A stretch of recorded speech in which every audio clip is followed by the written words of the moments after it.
Hi. Well, I thought we could first sort of expand on the piece you wrote that was aired on the radio, because you're writing about your experience in high school, going to a sort of a private, very small, all-white school in a Boston suburb. Is that correct? Yeah, I was actually in the city of Boston. Okay. So I was a scholarship student at a school where for about 3 years that I was there, I was the only Black girl in my entire class. And but it was a really small class. It was like 30 people in a class. Wow. So it was a really kind of strange space to be. And I wrote about in the essay about ending up kind of on the front or on the back of the school catalog, kind of as like just a picture of me alone. This is at a time in my life when I was pretty much ostracized at the school, either through my own making or other people's making as well. It's probably like 50-50. And like literally would go through probably most of that year not speaking to anybody. But they had found this picture of me in class and put it kind of like front and center on their school catalog, because like a lot of spaces, there's a lot of lip service to wanting diversity or now people say like inclusion, but wanting to ostensibly have people of color in a space, but not necessarily really kind of think about what that means. And also kind of making sure that there's people of color, but not too many people of color in a space. So that's really what the essay was about. It was about being kind of both very visible in a space and then also kind of completely ignored in a certain kind of way. Yeah, in what ways did you, because you really poignantly describe how you, at one moment you actually, it seems as if you are invisible. They take attendance and the teacher doesn't, passes over your name and, you know. Yeah. So, I mean, I don't want to make it seem kind of like a poor woe is me kind of tale, but it was a really kind of strange way to be. And I remember even thinking at the time, because I was the only Black girl in my class. At that time, I weighed 250 pounds. And I was also somebody who most like, and as I described kind of in the way that I dressed, kind of like a very singular looking person in this environment of other people who did not look like me, but continually kind of getting the response of like, oh, I didn't see you there, or oh, I totally forgot you were in the room, or I completely kind of, or you know, saying certain things and then kind of being like, oh, I didn't realize that you were here. So it got me thinking. I mean, it took a long time to kind of process and understand, because as a 14 or 15-year-old, you don't really have the language or vocabulary to think about it. But it definitely got me thinking for a long time about the ways that people choose to see other people or choose to overlook other people. Yeah, I'm curious, because you're a writer. Were you writing then? Like, was writing a way for you to feel visible, to be seen? Yeah, I was writing kind of short stories then, a lot of stuff about sisters and a lot of stuff about kind of like childhood short stories, writing about children a lot. And it definitely was, I mean, I think there's there's a myth in our society about like writers kind of getting like the last revenge and kind of getting to write about people. So that was like definitely like a big draw to thinking about like becoming a writer, which is like, I'll just write all this stuff down about all you guys, which I think is a lot of people have that instinct to become a writer. But that only gets you so far, I think, with writing. So. Yeah. I mean, I guess to kind of change course, it's interesting when we talk about the election for me to think about someone like Ivanka Trump, mm-hmm. who is sort of, because I'm from my mom is from Taiwan, and, you know, for the most part, people treat me as white, mm-hmm. but I have distinct memories of taking like a blonde wig I found, I don't know, and like putting it on in the bathroom and like locking the door and like feeling beautiful, like, mm-hmm. and like desiring blonde hair and like not really realizing that like my hair was sexy until I was in college, mm-hmm. or something. And I think like there's something about seeing Ivanka that's it sort of takes me back to that feeling in high school where I didn't feel beautiful, mm-hmm. because she so epitomizes this really ideal standard of beauty. I don't know, I'm just curious what you think about Ivanka. This is really interesting, because when I talk about this with my friends who are white women, they say this. When I talk about this with my friends who are women of color, doesn't come up. They're not thinking about Ivanka. So I think it's like I think it's a really interesting, and I think it speaks to kind of the ways that, women experience womanhood differently according to race. I mean, I think what was very frustrating about this past election was there's a lot of kind of in the air, like saying, oh, we're going to talk about feminism, we're talking about feminism. But the conversation was kind of at a point of talking about feminism from maybe like 25 years ago, it felt like to me, where there wasn't really this larger conversation about a feminism that didn't necessarily have to do with upper middle class white women. Right. Which has become a very specific kind of feminism that I think most women, when they say I'm not a feminist, that's what they're referring to. Whether or not that's like what most of us feel when we say that we're a feminist, or how we personally define feminist, I think there is a definition of feminism that is put out by that just makes it easier to talk about feminism, I think, for people who don't necessarily want to have kind of the deep and kind of difficult conversations about income inequality, about who's actually doing what kind of work, about what kind of work we actually value. All of those things are very complicated conversations that people, especially women, when we have this multiple cultural narratives telling us that we're doing too much or we're not doing enough.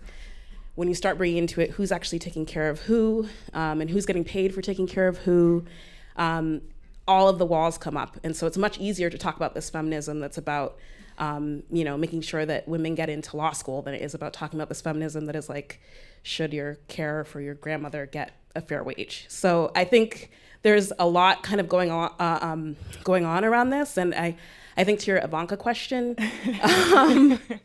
my mom was pretty much indoctrinated us from a really young age. We had only black dolls and I mean, not only, well, actually, yeah, only black dolls to like the point where my best friend when I was growing up was this little blonde girl who lived next door, Maggie, and she really, really wanted a Barbie doll, and her mom wouldn't buy it for her because they weren't feminist. And my mom had already been, I have two older sisters, so my mom had already been kind of worn down and kind of had given up on the Barbie fight and had a whole bunch of them.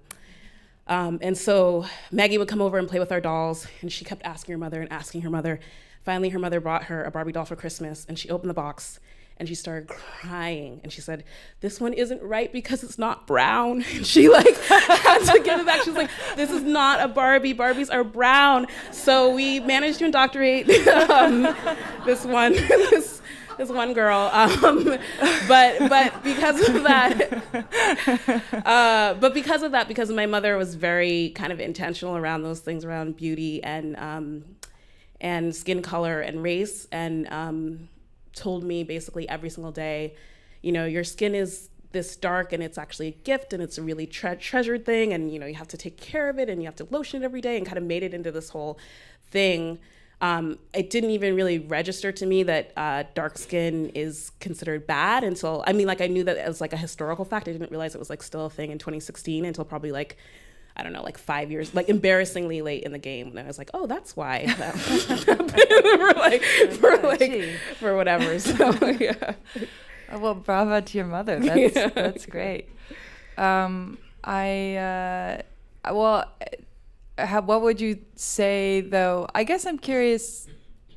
Well, okay. How about this? What do you think having the Obamas in the White House did to change, in terms of being visible? The White House is perhaps the most visible place to preside. What do you think changed with having a Black family in the White House? I think that I think it's really interesting to see the ways that both Michelle Obama and her daughters are celebrated in the media in a really specific kind of way, which now that we're at the end of these 8 years, I actually can kind of breathe a sigh of relief over. I think the whole 8 years just kind of like waiting for one person just to, and obviously I mean like mainstream media portrayal of them, like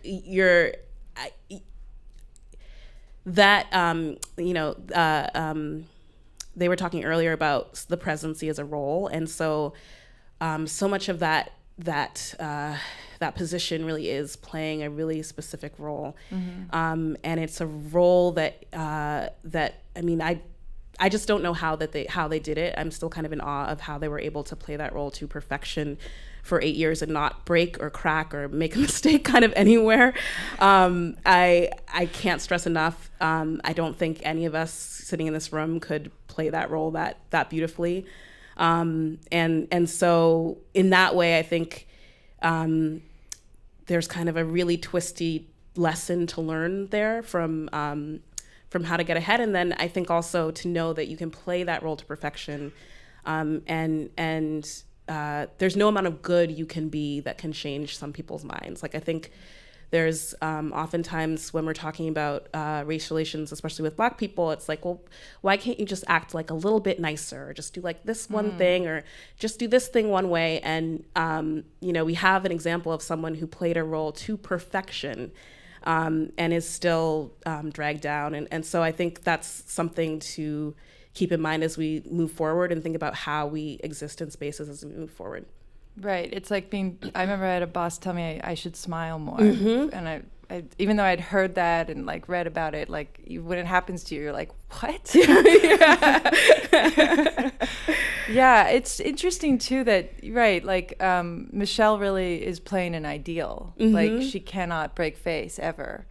To do that is almost, she has to not be even that personal, really, I think. But I think where she succeeds is that she still, she's playing to two audiences, right? She's playing to an audience who wants their first lady to be that kind of perfect cookie cutter mold, not be able to break. And then she's also playing to the audience who is looking for so-called authenticity. And the fact that she's able to play for both, oftentimes in the same moment, is, I don't think we'll ever see anybody being able to do that kind of social performance on that scale. Again. Yeah, that's interesting.